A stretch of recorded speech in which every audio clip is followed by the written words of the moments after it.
이에 대해 이재명 대표는 검찰의 기소는 이미 정해진 일이었다며 법정에서 진실을 가리기 위해 최선을 다하겠다고 말했습니다. 국민의힘은 이 대표가 계속 대표직을 수행할 수 없는 거 아니냐고 밝혔습니다. 한편 민주당 당무위원회는 오늘 오후 이 대표 당직 정지 여부를 결정합니다. 보도에 최유경 기자입니다.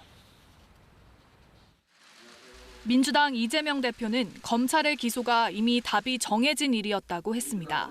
대장동 사건으로 이익을 본 건 전부 전직 검사들이라며 범죄 행위가 적나라하게 언급된 정영학 녹취록을 압수해놓고도 제대로 수사하지 않은 건 검찰 자신이라고 지적했습니다.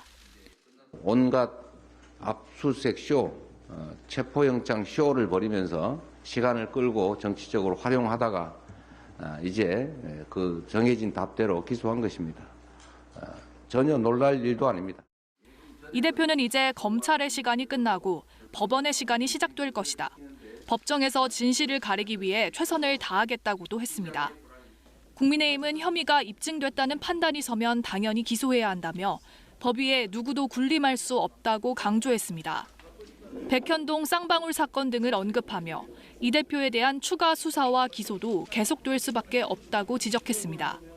그 말고도 앞으로도 계속해서 조사될 사항들이 많이 있지 않습니까? 이재명 대표가 더 이상 민주당이 대표를 수행할 수 없는 것이 아니냐, 저는 그런 생각을 가지고 있습니다.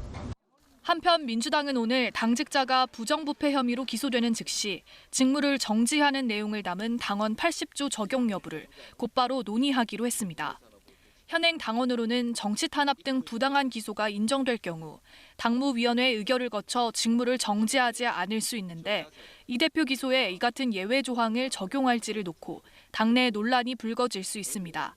KBS 뉴스 최혜경입니다.